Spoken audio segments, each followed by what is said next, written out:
Overnight, the U.S. House narrowly passed its budget plan, and it includes trillions of dollars in tax cuts. Nicole D'Antonio is in Washington with what this means for families nationwide. This morning, the House barely passing the Republican budget resolution by 2 votes. The measure calls for $4.5 trillion in tax cuts and a $2 trillion reduction in federal spending, which could lead to cuts for programs like Medicaid, which is used by some 80 million Americans. Tuesday's vote was a crucial moment for Republican House Speaker Mike Johnson, who was dealing with a razor-thin majority. We're going to celebrate tonight, and we'll roll up our sleeves and get right back at it in the morning. Thank you so much.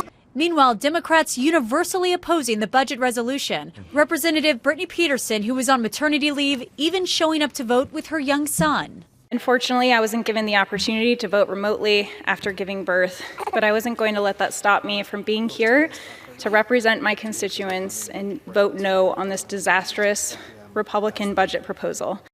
Ahead of the vote, Democrats organized a protest outside the U.S. Capitol.